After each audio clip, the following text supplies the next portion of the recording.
Yes mga kabayan, Super Mario Travels, Western Perth, Australia. Welcome back to my vlog mga kabayan. So mga kabayan, may ginagawa tayo ngayon, Hyundai Accent. Pamilyar na din po ito sa inyo kasi nung nakaraang vlog natin ay na-upload ko na po ito. Pero may issue dito.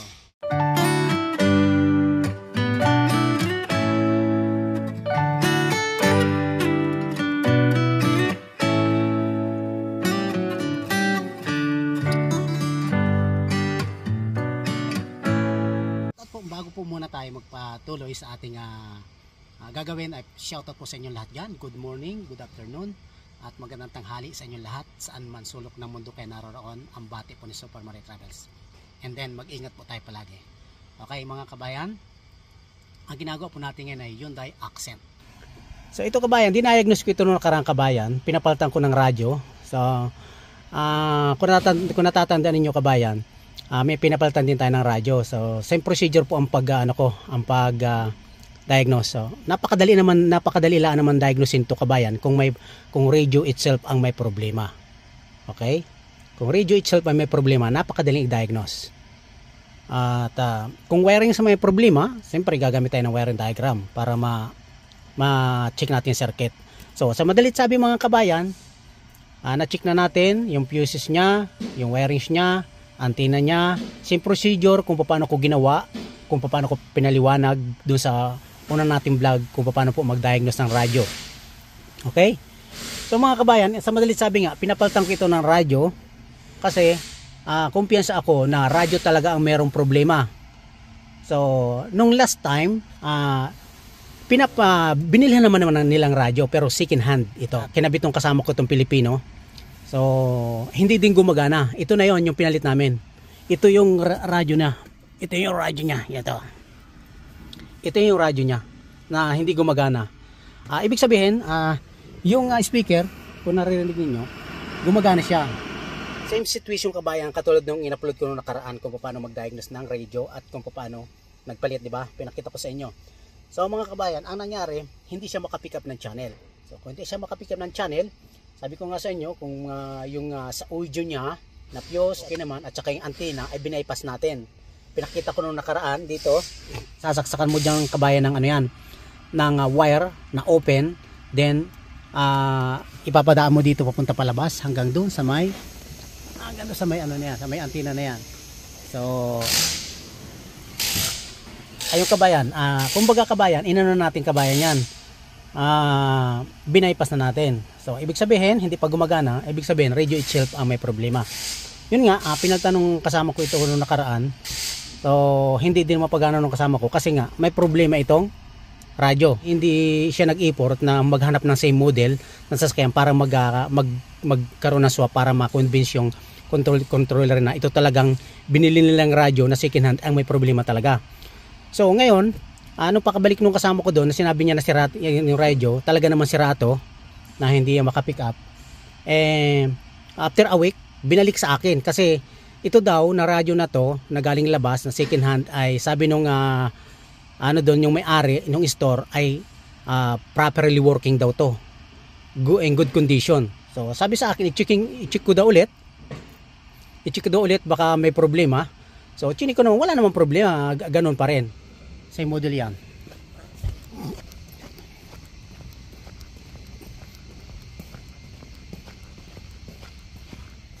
Ito kabayan, hinarap ko yung radio dito. Same model. So kasi yun lang ang paraan para mapatunayan sa kanila.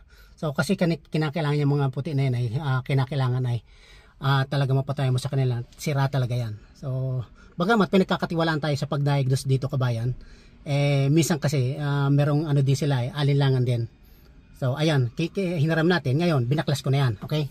Ito kabayan yung radio nung kulay yellow na Accent.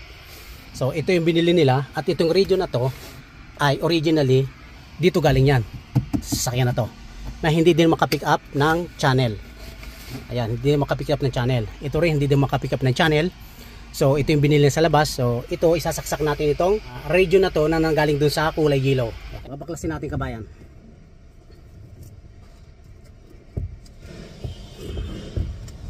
Ngayon, tatawagin natin controller. Lalagyan lang natin video dyan. I-explain ko sa kanila.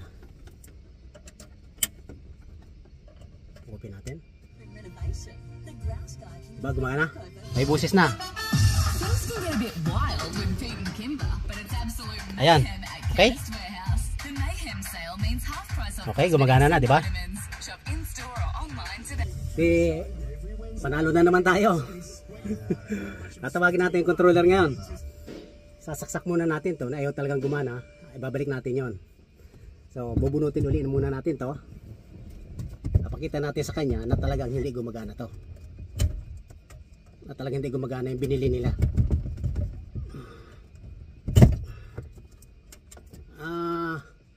Ako naman kabayan sa diagnosing kabayan, siguro 95% hindi pa ako sumasablay. So, yan lang kay kabayan.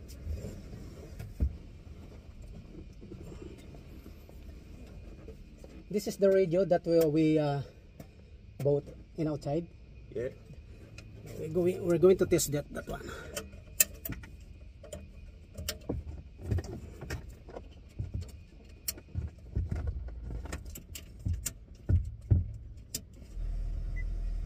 Not working. See if you can put a station in 93.7 FM. FM 1 or 2? Either one doesn't matter. So see if you can get to 93.7 or 92.9. This radio is really bad. It's not working properly.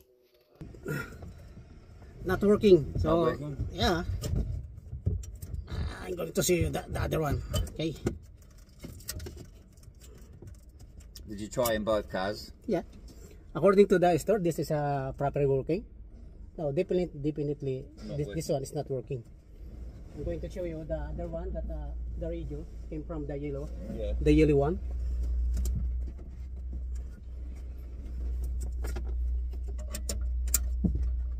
Where that election is going and what the implications will be See? either way.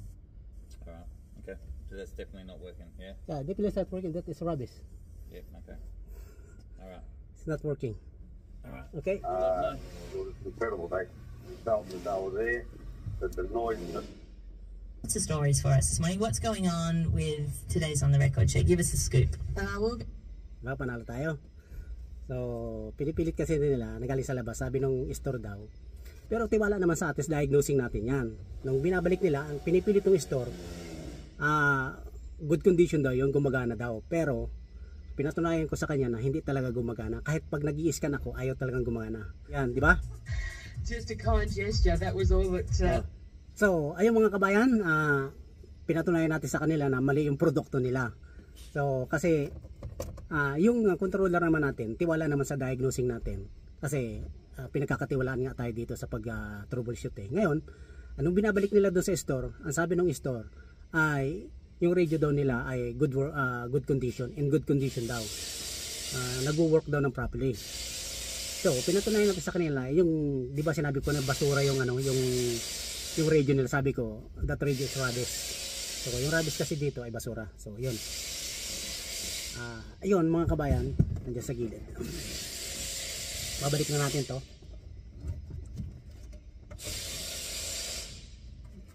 At least, panalo ng Super Mario Travels. Diba? Napakalaking puntos kabayan sa kanila nun. Malaking puntos natin sa kanila. So, maraming salamat sa pagtitiwala nyo. Pakishare ang video. Please like and share and subscribe and hit on that notification bell para palagi po tayong updated sa ating mga gagawing video dito sa Western Perth, Australia. Okay mga kabayan, maraming salamat sa pagtitiwala at kahit yung mga puti ay nagtitiwala sa ating diagnosing. Okay, maraming salamat. Hanggang sa muli, this is Super Mario Travels, Western Perth, Australia. Shoutout po sa inyo lahat. Bye bye.